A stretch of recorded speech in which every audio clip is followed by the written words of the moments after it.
Good evening. It's 9 p.m. here in South Korea. Thank you for joining us on Arirang News. We begin with the joint talks between South Korea and Japan.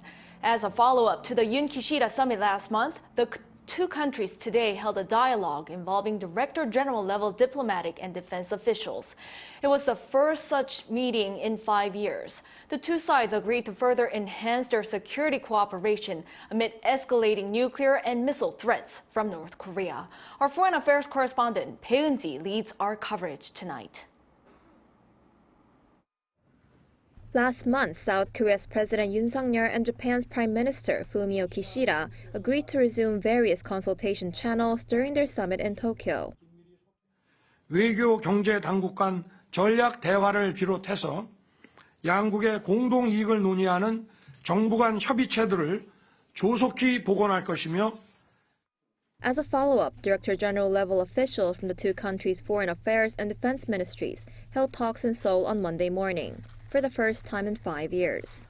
Last such meeting was held in March 2018 in Tokyo, but hasn't been held since then, after bilateral relations were strained because of disputes, including the issue of wartime forced labor victims and Japan's export restrictions on South Korea. Min-jung, the Director General for Asia and Pacific Affairs at Seoul's Foreign Ministry, and her Japanese counterpart Takehiro Funakoshi took part in Monday's meeting. The 2.5-hour meeting was also joined by Woo Kyung-seok, Deputy Director General for International Policy at Seoul's Defense Ministry, and Atsushi Ando, the Deputy Director General of the Defense Policy Bureau from Tokyo.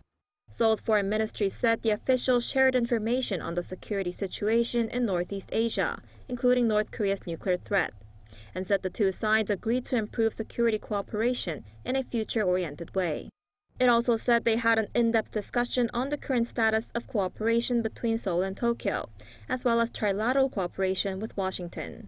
South Korea and Japan are also reportedly aiming to resume diplomatic talks at a vice-ministerial level that hasn't been taking place since 2014. Bae Eun-ji, Arirang News.